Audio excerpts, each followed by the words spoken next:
Assalamualaikum warahmatullahi wabarakatuh.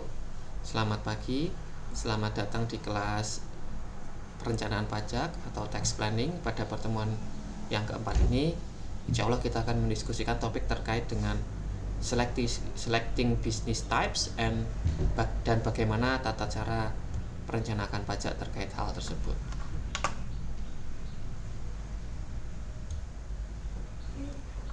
Sebelum kita menjawab pertanyaan-pertanyaan terkait ini, tujuan dari penelitian ini topik pembahasan ini adalah teman-teman bisa memahami bagaimana tipe-tipe bisnis dan apakah tipe-tipe bisnis itu berpengaruh terhadap konsep pajak yang akan kita bayarkan di masa yang akan datang. Nah, memilih tipe bisnis itu terkait dengan pertanyaan apakah kita memiliki ide untuk memiliki sebuah bisnis. Do you have any idea to have a businesses? Lalu what particular business will you have? Itu apakah teman-teman memiliki tipe bisnis tertentu akan dipilih, misalnya bisnis kuliner, bisnis koperasi, yayasan bukan bisnis ya, karena dia non profit tujuannya, mohon maaf. Lalu bisnis melalui digital, lalu atau bisnis transportasi atau bisnis yang lain. Yang ketiga adalah apakah teman-teman aware paham dan tahu bagaimana tipe-tipe bisnis tersebut dan bagaimana tipe bisnis tersebut memiliki konsep pajak yang berbeda atau rate pajak yang berbeda. Nah, ada sistem hukum di negara kita yang membatasi beberapa tipe-tipe bisnis. Ada istilahnya PT perseroan terbatas, di mana kepemilikannya itu didasarkan pada jumlah saham yang dimiliki. Ada istilahnya terkait dengan majority shareholder, ada juga minority shareholder. Lalu ada tipe koperasi. Koperasi ini dimiliki berdasarkan jumlah jumlah para pengikutnya di sana. Jadi setiap orang memiliki suara yang sama dari sistem koperasi ini. Dan ada yayasan. Lalu ada persekutuan atau firma. Yang selanjutnya adalah tipe usaha adalah perseorangan. Nah, sebelum kita memahami terkait dengan konsep bisnis, otomatis kita juga ada kriteria bagaimana tipe bisnis yang kita tentukan berdasarkan tipe-tipenya. Yang pertama, menurut Zain tahun 2003, hubungan tipe bisnis itu terkait dengan personal tax atau tax individu yang didasarkan pada penghasilan individu dan bagaimana hubungannya dengan entitas bisnis dan pajak yang terkait dengan entitas bisnis tersebut. Yang kedua adalah kemungkinan adanya double taxation atau pajak berganda. Lalu yang ketiga adalah kemungkinan terkait dengan aktivitas untuk menunda pajak terkait dengan aktivitas pendapatan yang small atau berbanding dengan penghasilan yang besar. Lalu terkait dengan aktivitas pajak dan terkait dengan aktivitas bisnis yang kita pilih, otomatis kita juga memiliki potensi untuk mengakui kerugian yang bisa diakui atau melalui kompensasi kerugian. Ada 5 tahun, ada 10 tahun. Lalu kemungkinan untuk mendapatkan future tax benefit of particular type of businesses. Yang terakhir ada liberalisasi hukum dan regulasi.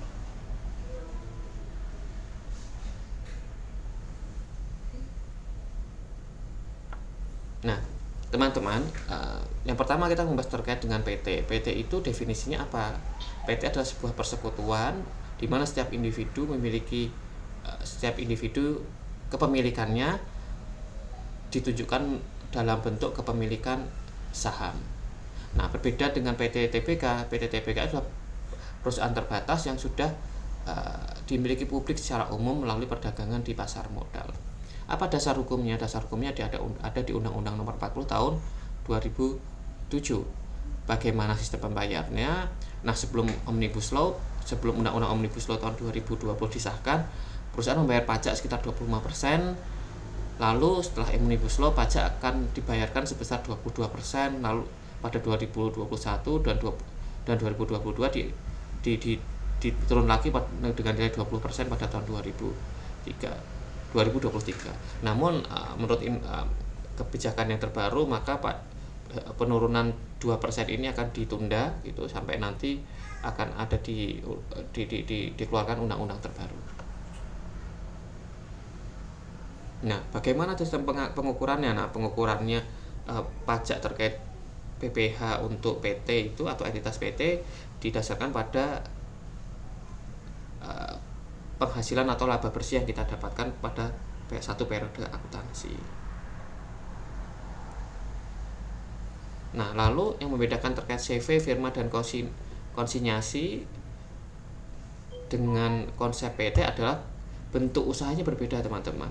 Kewajibannya juga berbeda antara PT dan yang lainnya. Nah, terkait dengan kewajibannya berbeda terkait dengan responsibilitasnya. Kalau PT tadi kewajiban pemegang saham itu sebatas jumlah saham yang dia miliki. Kalau CV atau firma kewajibannya berdasarkan ya sesuai dengan kekayaan yang dia miliki ada di sana. Jadi berkaitan antara kekayaan individu dan kekayaan yang ada di perusahaan.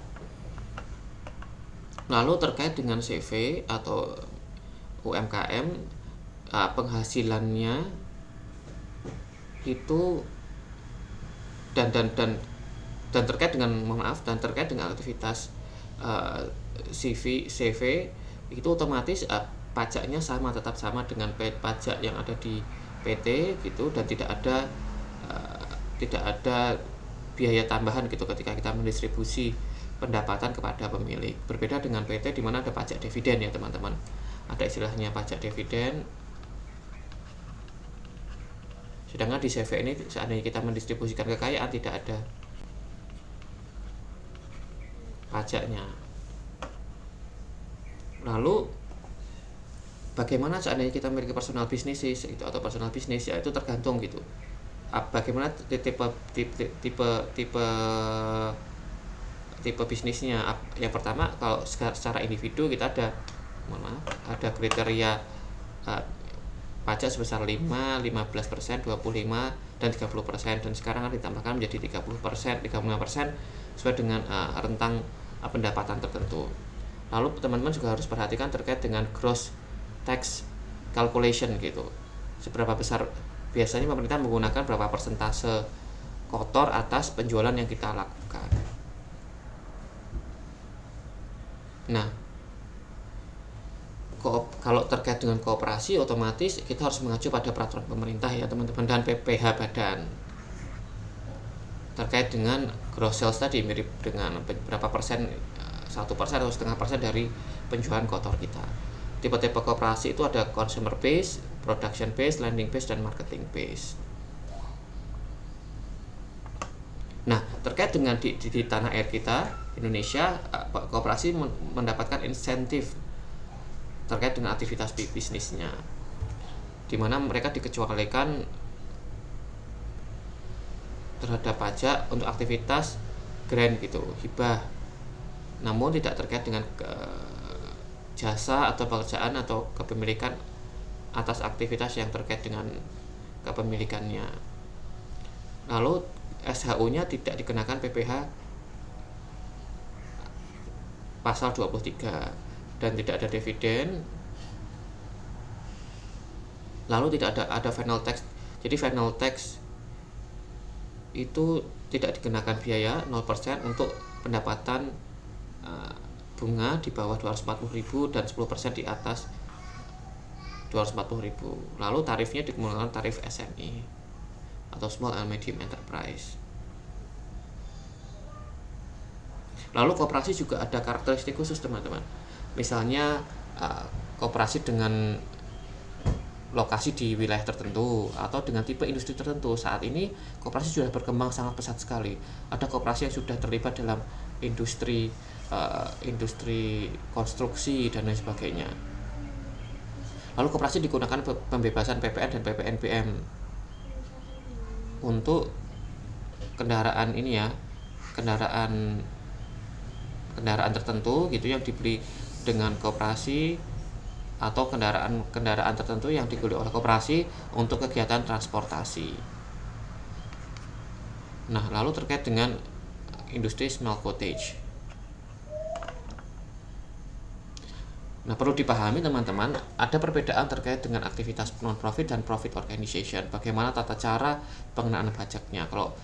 Kalau seandainya teman-teman melihat dari bagan ini, maka terdapat dilihat bahwa profit itu ada bisnis, aktivitas bisnis, dan kepemilikannya siapa? Apakah publicly held atau privately held? Kalau non-profit organization dibagi menjadi dua aktivitas, dan ada pemerintah dan non-pemerintah. Ada non-pemerintah itu menjadi dikenakan pajak dan tidak, atau dikecualikan dengan pajak. Kalau pemerintah otomatis dengan tujuan tertentu atau dengan tidak tujuan tertentu atau special purposes. Jadi begitu, dari paradigma ini teman-teman bisa nanti mencoba menelaah apakah konsep bisnisnya itu bisa dikenakan pajak atau dikecualikan pajak.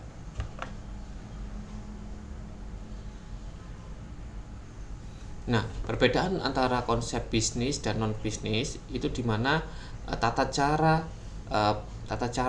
pendapatan dananya. Kalau di secara bisnis otomatis melalui modal, tapi kalau dengan cara yang kedua ada dengan cara penjualan sebuah produk. Tapi kalau terkait dengan aktivitas non profit base itu otomatis terkait dengan social contribution misalnya, atau kontribusi sosial. Lalu ada beberapa tipe, misalnya edukasi, social and religious, kesehatan, research and development. Dan kepemilikannya tidak terkait bagaimana terkait dengan non profit, tidak ada feature benefit. Terus ketika ada profit tidak dapat ditransfer ke pemilik, itu teman-teman. Lalu kepemilikan tidak dapat dijual. Nah, terkait dengan yayasan, maka ada teman-teman jika memiliki yayasan akan mendapatkan free import, ya kan, bebas biaya masuk import terkait dengan pajak dan custom ya, untuk beberapa aktivitas terkait sosial, keagamaan, dan kebudayaan. Lalu dikecualikan untuk dikenakan pajak terkait aktivitas pembelian tanah atau akuisisi bangunan. Lalu untuk aktivitas keagamaan dan social institution, aktivitas tersebut atau misalnya pajak itu dikenakan tergantung motivasi dari entitas tersebut. Kalau memang entitasnya untuk mendapatkan keuntungan dan memperbesar, ya otomatis itu bisa dikenakan pajak. Terima kasih teman-teman semua. Saya harap teman-teman juga bisa memahami tipe-tipe bisnis tersebut dan dapat menelaah seandainya nanti tipe bisnis apa begitu, apakah individu, apakah entitas, apakah koperasi. Demikian, assalamualaikum warahmatullahi wabarakatuh.